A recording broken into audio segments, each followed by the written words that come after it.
esté lo más fluida posible. Ah, el día de hoy he tenido varios problemas de internet, no sé si es de Google o en general, ¿sí? Pero bueno, esperemos a ver si con datos puedo dar la clase correctamente. Bueno, muchachos, entonces, como ustedes sabrán, hoy es la segunda sesión de el taller número 3.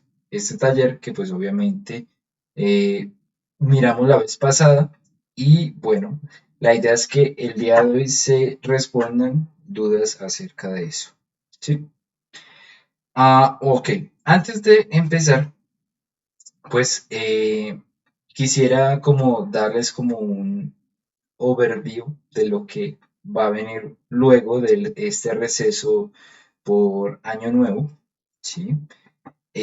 Como para que dejemos claro, bueno, qué es lo que nos queda, cuánto tiempo vamos a dedicarle a cada actividad que nos falta y cuáles son las fechas de entregables, como para que ustedes también se cuadren y, bueno, en cuanto a lo que sea una entrega, y eso, pues que no los cojan eh, de imprevisto. ¿Listo? Bueno, entonces, esta semana nosotros ya terminamos este taller. Conste, se lo repito de nuevo, él se tiene que entregar, este taller se tiene que entregar el 19 a más tardar, 19 de diciembre, el domingo, ¿sí? Y ya nos quedarían dos cosas, nos quedaría el taller los talleres restantes, el taller número 4 y taller número 5 y el proyecto, ¿listo? Bueno, en cuanto a eso, ya los profesores, pues ya tenemos el proyecto, el taller número 4, falta hacerles unos cambios al taller número 5, pero listo, ya tenemos ese material. Entonces, pues como para presentarles un poco y para que se lleven una idea de qué es lo que viene, voy a mostrarles la guía de el proyecto de este semestre, ¿sí? Y bueno, ya les comentaré cómo es que lo vamos a desarrollar. Un segundo, voy a compartir mi pantalla.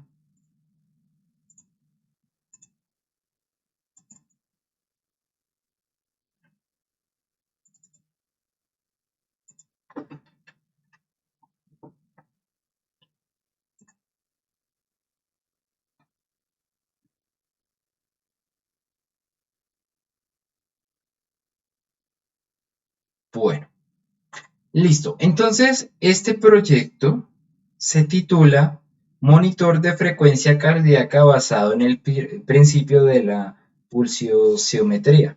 ¿Sí? ¿Cuál es ese principio y por qué tiene un nombre como tan rebuscado? Bueno, es simplemente la medición que se realiza del pulso a través de lo que es un medidor que se coloca en el dedo índice, ¿sí? No sé si ustedes han estado en el hospital, recién, pues alguna vez, o hayan tenido algún familiar que pues se le debe medir la tensión. En ese ámbito se le coloca un instrumento que tiene una luz, un LED simplemente, y eh, tiene un sensor al otro lado. ¿Candelar? ¿Qué es escandelar? Eh, a cancelar. Oiga, no, no diga eso. O sea, realmente uno del profesor dice como, ¿será por mí que quiere cancelar? ¿Será?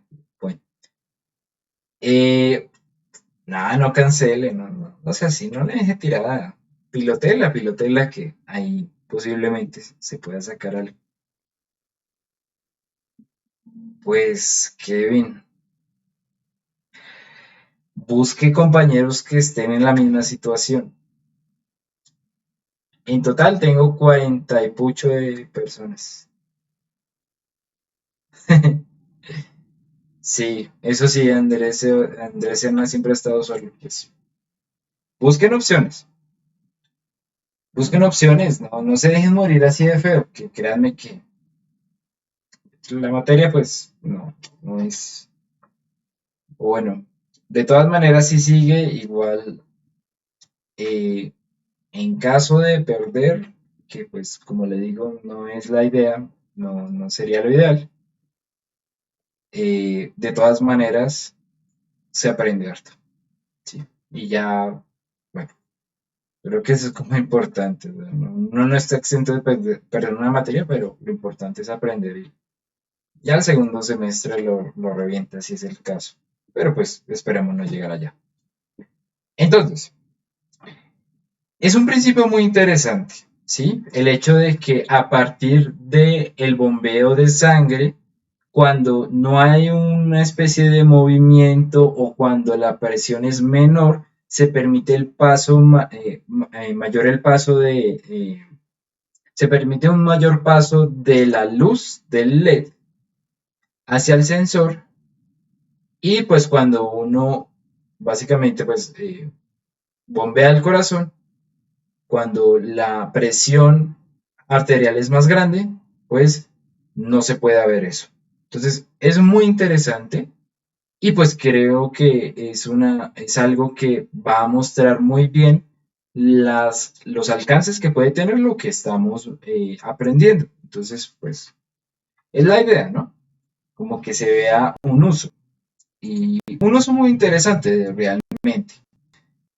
Entonces, en base a eso, pues la idea es tener un dispositivo con una serie de etapas que nos permitan hacer eso, ¿sí? O sea, a partir de las medidas, tener un tipo de señal de salida, un tipo de señal de audio o un tipo de señal lumínica, ¿sí? Entonces, pues no voy a ponerme a enfocar cada parte del proyecto porque pues la idea es subir esto.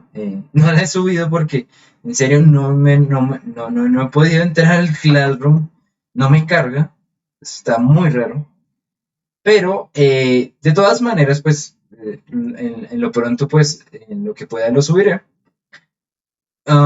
Pues la idea es que para que este proceso se realice deben haber unas etapas intermedias. Una etapa como lo es el amplificador de un acople, sí, o sea, como la parte de acoplamiento de una señal, la parte de amplificación de voltaje y pues la parte de que permite pues hacer una comparación a partir ya para tener una señal lumínica al final, ¿sí? Eso es como el procesamiento básico. Entonces, ¿cómo conformar esas etapas? Bueno, eso es lo que vamos a ver de aquí en adelante. En el taller 4 con los transistores MOSFET y en el taller número 5 con los transistores BJT. Al final, pues este proyecto se resume en una serie de etapas, una tras la otra, en serie, que permitan ejecutar pues lo que vemos en nuestro gráfico, ¿sí? Una serie de etapas que proceden a una salida de audio, que básicamente va a ser las veces de el pip, pip, que uno siempre escucha en los hospitales, y una señal lumínica, ¿sí? Entonces, bueno, ya quedan ustedes pues el hecho de, como les digo, apreciar los detalles del proyecto, de la presentación que se va a hacer y de la evaluación. Pero pues la idea es que como cada una de estas partes la vamos a ver en cada taller, pues que esos talleres sirvan como base para tener cosas ya adelantadas. Es decir, que si vamos a hacer un amplificador de voltaje en el taller número 4, nos sirva para ponerlo en la parte de acá. Que ya tengamos el diseño, ya tengamos la simulación y adicionalmente si se monta, pues ya tengamos el montaje. Entonces, bueno, por ejemplo, aquí en el taller número 4, esta es la guía que también voy a pasarles en cuanto pueda. se indica que para el diseño de los amplificadores se debe tener en cuenta qué circuitos se deben diseñar como parte de un proyecto final y que, a- o sea, que aquí en la guía se sugieren algunos valores de diferente índole, valores de entrada de voltaje, de amplificación, de resistencia de carga, pero si a la salida usted considera que necesita, digamos, no hacer un amplificador de 2 veces, sino un amplificador de 5 veces, lo puede hacer sin ningún problema. ¿Listo? ¿Para qué? Para optimizar el trabajo que se realiza y que todos los diseños que se implementen acá sirvan para nuestro proyecto, que a la vez que nosotros estamos desarrollando el taller, estemos desarrollando nuestro proyecto, que al final la idea solo sea juntar las cosas, verificar los parámetros de cada una de las etapas y ya salga un proyecto.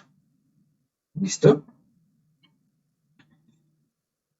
En ese orden de ideas, pues, ¿cómo estaría dada la cuestión del tiempo? ¿Sí? Bueno, nosotros, pues, ahorita salimos a y volvemos, según el calendario, el 11. Esto es algo malo porque, pues, básicamente nos quitaría una semana. Para eso yo he pensado tal vez hacer una clase, o sea, voy a grabar lo que tengo que explicar en esa clase y tal vez visitar o bueno, dar un horario adicional en dado caso de dudas. Pero la idea es que no se pierda esta semana porque pues, o sea, ya hemos perdido bastantes festivos y normalmente nos da el tiempo, pero es que esta vez sí ya no dio más. O sea, realmente un festivo adicional y ¡pum! Todo ya se nos dañó. Además que pues de por sí ya estábamos un poco atados en las semanas. Normalmente se dan 17 semanas. Esta vez solo se dieron 16. Entonces pues tenemos que recuperar alguno. Pues lo ideal es que sea ese. Entonces, en este caso, pues diríamos que una de las semanas con las que contaríamos sería la del 10 de febrero,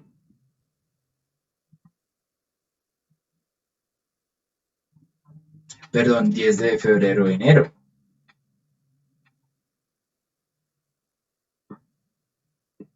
10 de enero,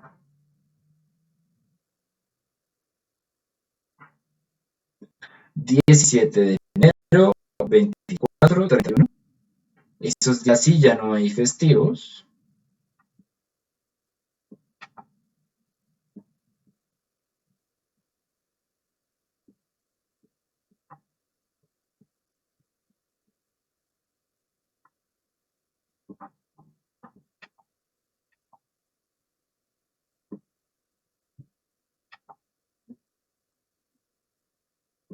Y ya saltarnos a lo que sería el 7 de febrero, que sería la última semana de nuestro calendario académico. Entonces, ¿cuál es la idea?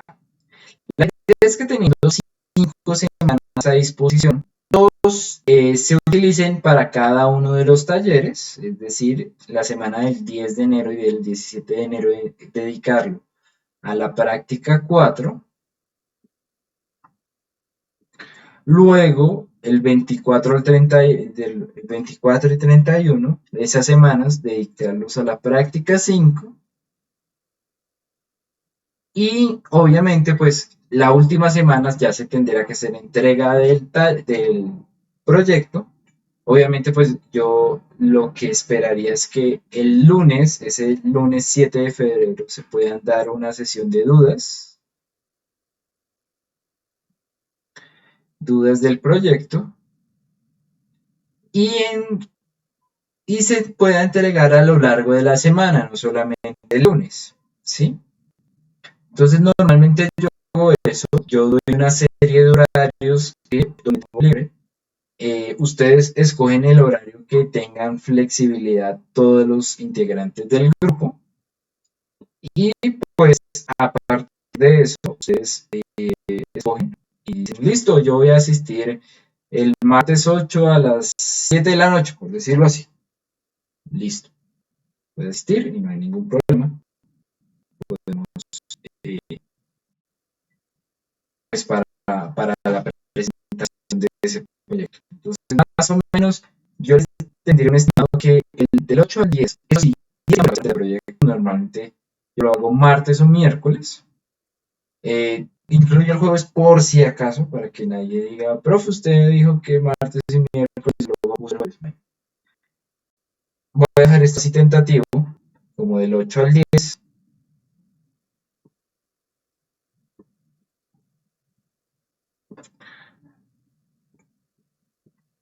y listo. Eso sería todo lo que tenemos que hacer para este semestre.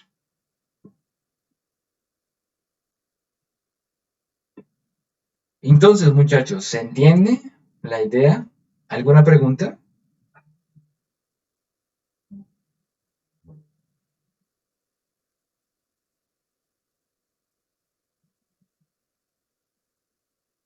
Todo ¿No? claro, profe. Ok, gracias. Listo. Profe, ¿Mm? perdón, yo sí tengo una pequeña duda. Entonces, ¿desde qué momento como tal se empieza a trabajar en el proyecto? ¿Desde ya? Ah, me disculpa un momentico, Andrés, es que un avión. ¿Me puede repetir la pregunta? No, no la escuché. Como tal, ¿desde qué momento se empieza a trabajar en el proyecto? No sé si desde ya o cuándo. Bueno, yo les comparto la guía ya, pero no es para que la empiecen a trabajar de una vez. Si ustedes quieren, se puede empezar a trabajar junto con los talleres. La idea es que se trabaje así, ¿sí?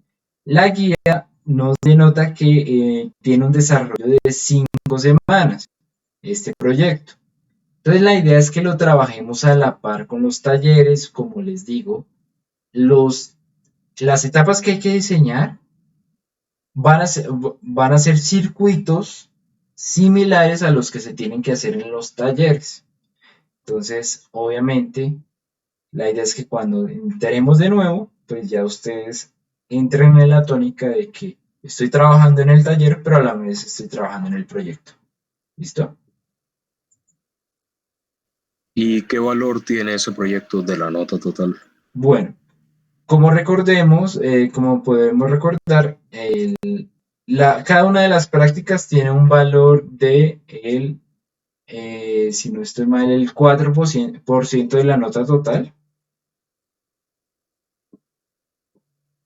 Ya antes ha debido haber un 12% de los talleres 1 al 3. Y lo que sería el proyecto viene a ser un 10% de la nota total de análogo. ¿Listo? Para obtener un total de 30% que yo califico.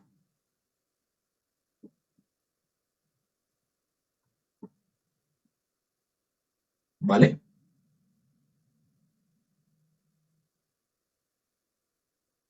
Listo, profe, todo claro, gracias. ¿Listo? Bueno. Entonces, el día de hoy lo que vamos a hacer, voy a, es que cerré esta cortina porque había mucho sol y ya como que bajó. Eh, el día de hoy lo que vamos a hacer pues es la sesión de dudas, ¿sí? Entonces, bueno, estoy atento a las dudas que ustedes puedan tener del taller número 3.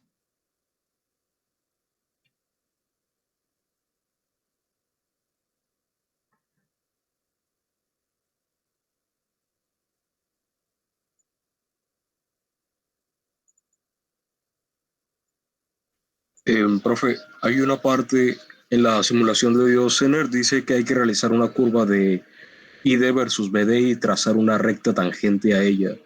Eso es parecido a lo que se hizo en la primera práctica, en el primer taller. Es muy parecido, Andrés. Pues, o sea, la idea es que, bueno, La curva del diodo Zener es más o menos así. Si ponemos un gráfico de voltaje contra corriente, la curva de un diodo normal, de un diodo normalito, pues es esta, ¿no? Digamos algo así. Uy, a ver. Mm, trazo más, listo, algo así, ¿cierto? Entonces este es voltaje del diodo y corriente de diodo. Ahora, el Zener, ¿qué particularidad tiene? El Zener tiene un voltaje de ruptura mucho más pequeño que los diodos normales, ¿sí? Este voltaje de ruptura lo que hace es ejercer como una especie de voltaje de regulación, que es el que nosotros aprovechamos para realizar las aplicaciones que tenemos con este Zener, con este diodo, ¿sí? Entonces, eh, bueno, lo que se pide en la guía es que ustedes primero realicen el circuito para poder evaluar la zona Zener, ¿sí? Si no lo tienen entendido, pues ahorita se los explico. Y pues obviamente, digamos, en un punto especial que se llama el punto de trabajo, ¿sí? Que tiene, pues, por ejemplo, pues tiene un cierto voltaje y una cierta corriente que están detallados en el datasheet, a averiguar cuál es la razón de cambio en ese punto. Entonces, si yo antes pues ya debía hacer la simulación para hallar esta curva, la idea es que yo pueda sacar una expresión que me resuma esa curva. Esta vez ya es más difícil hacerlo exponencial porque pues todos los voltajes, el voltaje y la corriente van a ser negativos, pero sí se puede sacar con una tendencia polinómica o algo así, pues de todas maneras me va a dar la razón de cambio para saber pues cuál sería la razón de cambio en ese punto rojito, ¿sí? En ese punto. Eso es lo que hay que hacer. Entonces, pues para eso, obviamente, tenemos que hacer algo muy parecido a lo que hicimos la vez pasada. Sacar la derivada y evaluarla en el punto que nosotros queremos. Y bueno, eso es lo único. ¿Qué nos denotará la razón de cambio?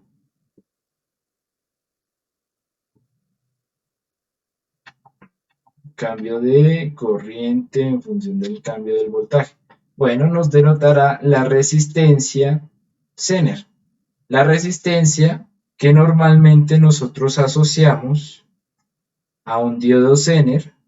Recordemos que si este es un diodo Zener, nosotros siempre lo buscamos eh, modelar de la siguiente manera, como una fuente de voltaje, bueno, perdón, al revés, una fuente de voltaje y una resistencia. Pues este será el voltaje de regulación, voltaje Zener, y este será la resistencia Zener, ¿sí?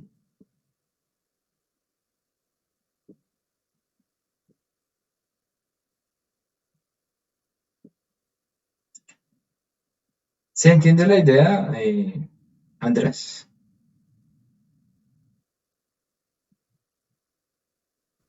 Pues ahí más o menos, profe. Creo que no voy a defender, pero ahí.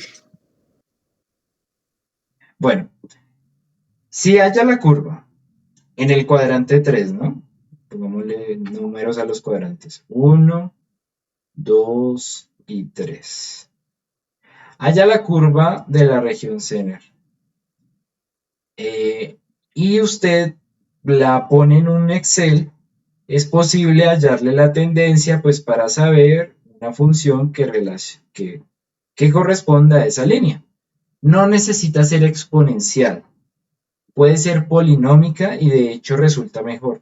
Exponencial no le va a salir la opción porque esta curva está así, está volteada, está como al revés. Entonces se puede obviamente utilizar una tendencia, la que mejor se aplique, podría ser polinómica, y a ese polinomio pues la derivada del polinomio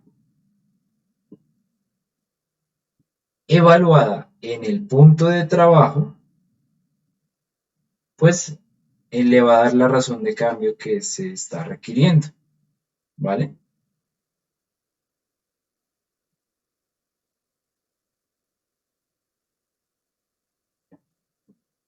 Listo, profe. Gracias. Vale, bueno.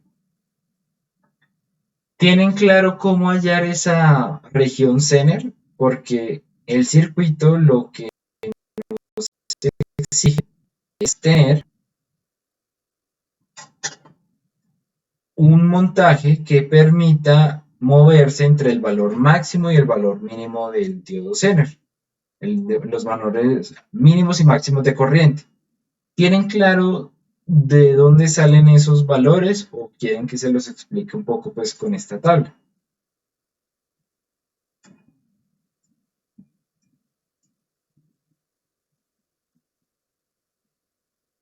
Sí, profe, porfa. Bueno, entonces, el comportamiento del diodo Zener es tal cual como lo vemos acá, así en rojo, ¿sí?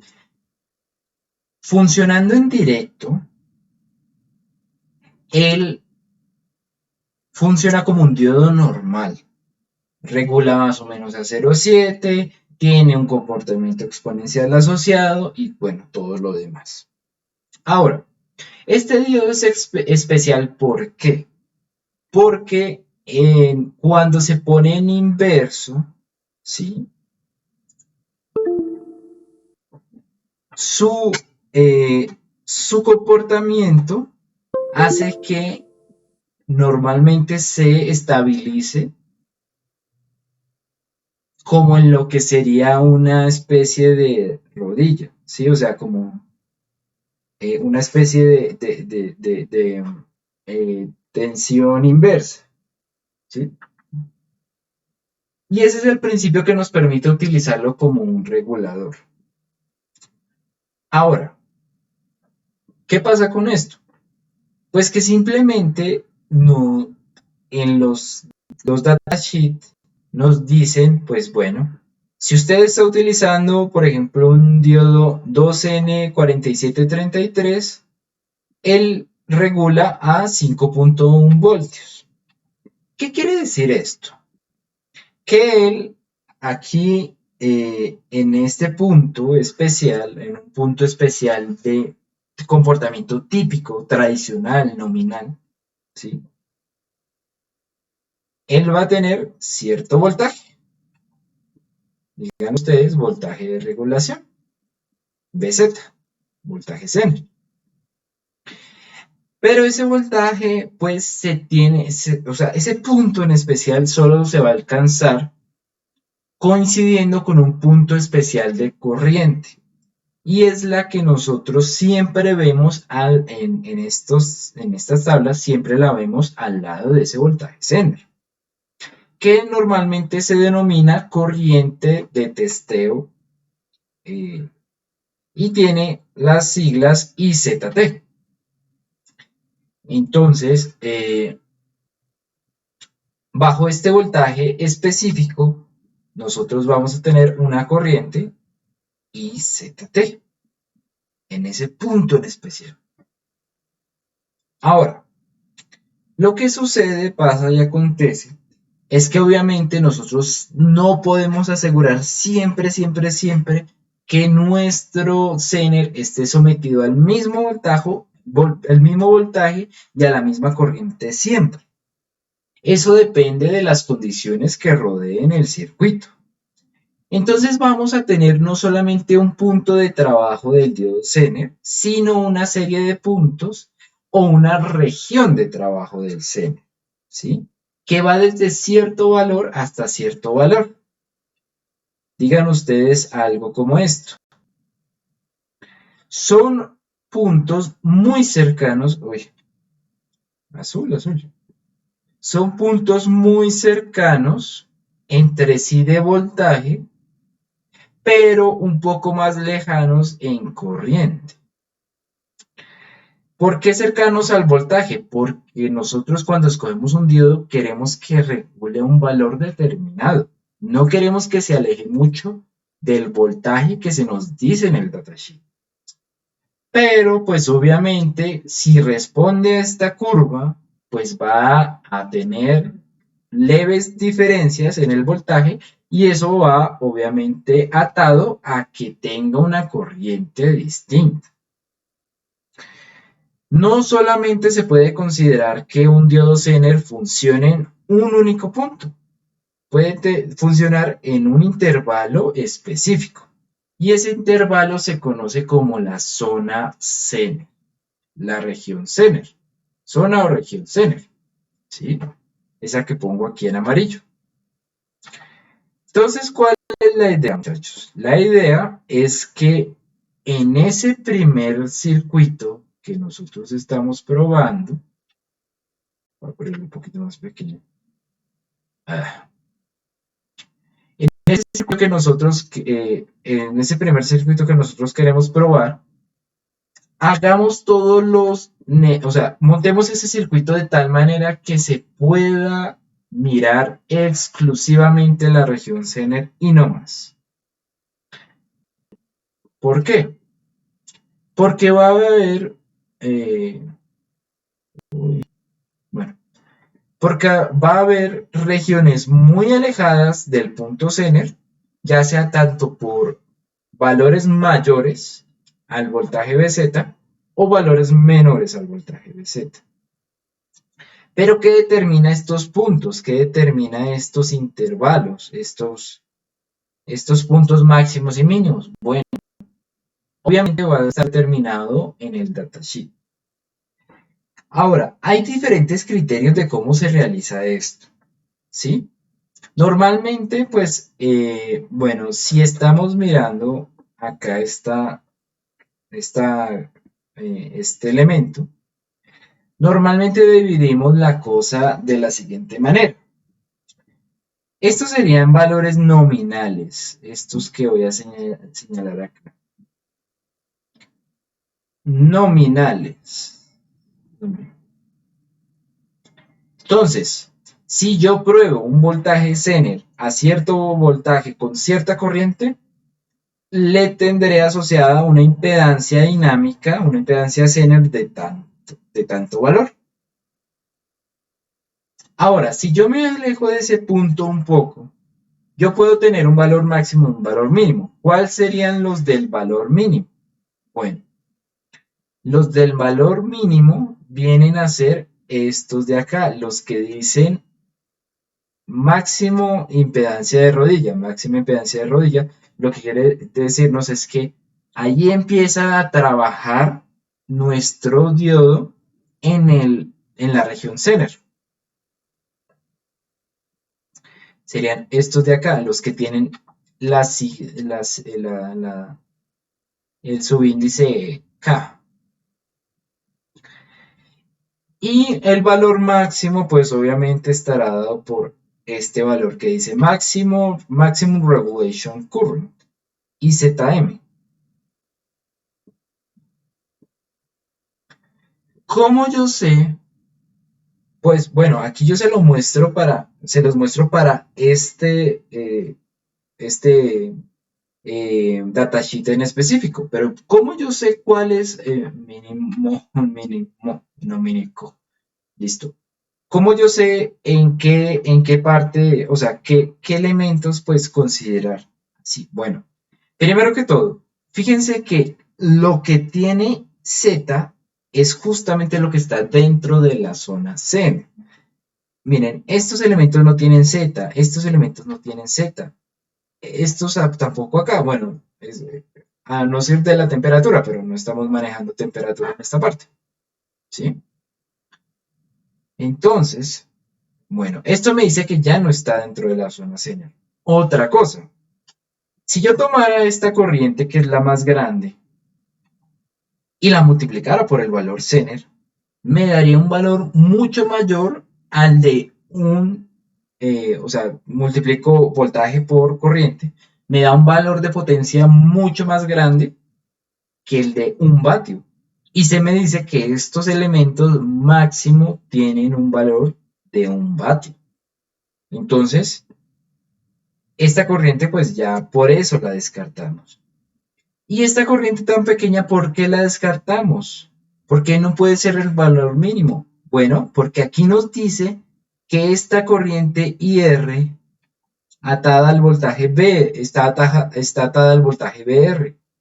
El voltaje BR es diferente al voltaje Zener y la condición para que esté dentro de la zona Zener es que sea un voltaje muy cercano al voltaje nominal. No nos sirve de nada que este diodo que compramos para que regule a 3.3 no regule a 1. Esta corriente es la que nos permite saber cuándo empieza a encenderse el diodo. Pero el diodo no se enciende directamente en 3.3, no, él se enciende desde más poquito, desde más o menos 1 voltio, y ya luego cuando entre en la zona Zener pues ya va a estar muy cercano a 3.3. Entonces esta zona es cuando ya se empieza a encender, ponle encendido, y bueno, lo único que me falta acá delimitar es cuando ya se empieza a quemar. Esta corriente de acá, corriente máxima que no pertenece a la zona Zener, es cuando ya se empieza a dañar nuestro seno. Cuando ya físicamente empieza a no poder soportar el calor debido a un paso de corriente muy exagerado. ¿Listo? Lo que necesitamos para para esto de acá es el valor máximo, el valor mínimo y los valores nominales. Obviamente, considerando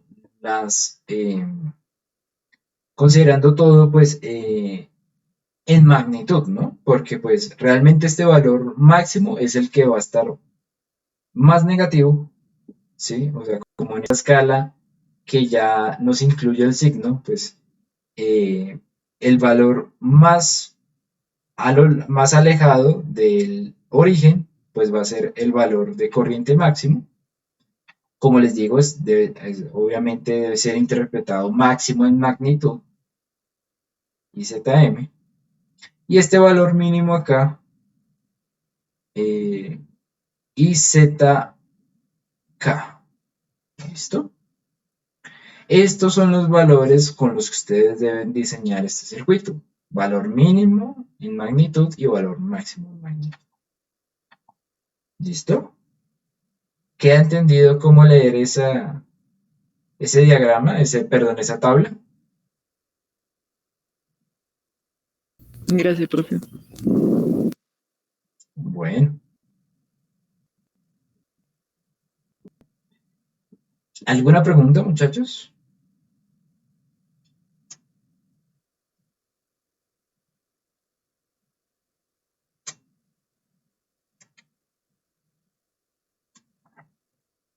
Por mi parte no, profe.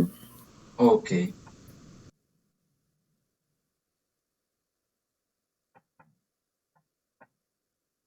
De parte de los otros compañeros, no. Por el momento, pues no. No hay preguntas. No, profe, por mi parte tampoco. Bueno, muchachos, entonces la idea es la siguiente. Si tienen alguna pregunta, les recomiendo ver la clase del grupo 3. Esto básicamente fueron 2 horas de preguntas seguidas. Y incluían preguntas muy o bueno, que uno dice como profesor, aquí me deberían haber preguntado. Y si no preguntan es porque consultaron o porque deducieron muy bien, ¿sí? Entonces, bueno, les sugiero que revisen eso. Si no, pues de todas maneras está abierto el foro y si es una pregunta muy grande que tienen que hacer, listo, me la pueden realizar y si acaso tengo que hacer un videito adicional pues para contestar dichas preguntas, lo hago, no hay ningún problema, ¿sí? Eso como para darles una opción de que pregunten más adelante. Obviamente, pues, bueno, traten de sacar la mayoría de cosas antes del fin de semana, porque yo no les voy a contestar el fin de semana. ¿Listo? Y bueno, recuerden, fecha de entrega máxima 19. ¿Listo?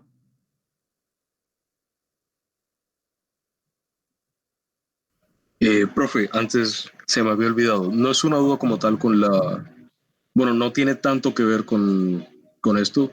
sino que en la clase magistral el profesor nos dejó un ejercicio donde básicamente era, dijo que había que diseñar una estufa, el circuito de una estufa, ya sea eléctrica o a gas, que dé calor para 70 grados centígrados por 20 minutos.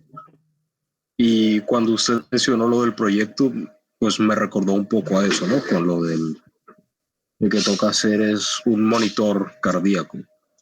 Pero volviendo a lo de la estufa, ¿usted cómo lo haría? Ya eso es de la semana pasada y ya yo lo que envié creo que quedó mal, pero igual me quedó un poco la duda.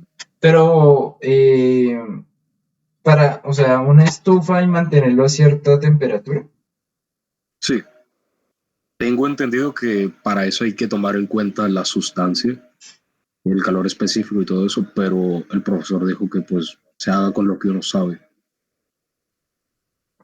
Pero que implementarlo con transistores. Sí, Mm, un calor específico, pues simplemente sería cuestión de ah, poner el transistor a cierta temperatura, ¿no? Perdón, poner el transistor bajo ciertos valores de voltaje y corriente. A partir de eso va a haber una disipación de temperatura. Pero lo mismo se podría hacer con una resistencia. Entonces, no sé, no le entiendo bien. O sea, la idea era hacer como una especie de retroalimentación. pues yo tampoco entendí muy bien, profe. De lo que me acuerdo era que el profesor dijo que se diseñe una estufa, ya sea eléctrica o gas, que dé 70 grados centígrados, que mantenga la temperatura a 70 grados centígrados por 20 minutos. No sé si aquí alguno de los compañeros se acuerde un poco más, pero eso es de lo que yo me acuerdo y no. Lo que yo pensé era utilizar un transistor para dar más voltaje y que ese voltaje dé potencia en una resistencia. O sea, que con esa, que ese voltaje vaya a una resistencia para tener, digamos, una potencia particular, pero no sé muy bien qué había que hacer ahí y tengo la duda.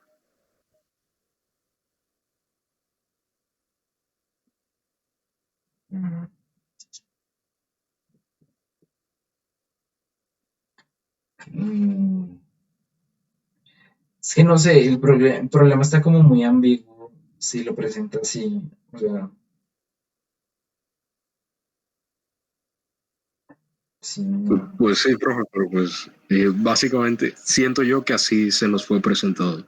Y yo tenía muchas dudas, pero el profesor dijo, háganlo con lo que sepan, no se pongan a hacer cosas que no saben.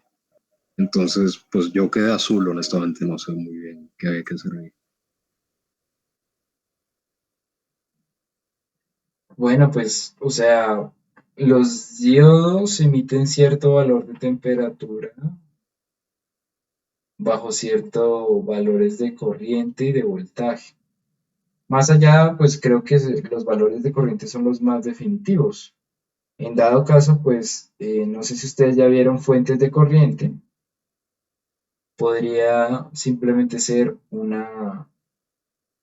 algo de este estilo, una fuente de corriente que permita delimitar muy bien la corriente que recibe una resistencia. Pues esa sería una de las soluciones que también se me ocurre, pero como le digo, está muy ambiguo. Listo, profe. Gracias. Vale, vale, qué pena no poder colaborar más.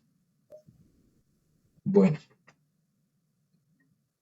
bueno muchachos, entonces pues sin más dudas, de todas maneras, como les digo, está abierto el foro, está abierto, bueno, eh, también el correo y pues nada, entonces espero que terminen de pasar una buena tarde y bueno, si no nos vemos más, por favor, pasen unas buenas navidades y un buen fin de año. ¿Listo? Gracias, profe. Gracias, profe. Igualmente. Hasta luego. Vale, listo. Cuídense, hasta luego. Chao, profe.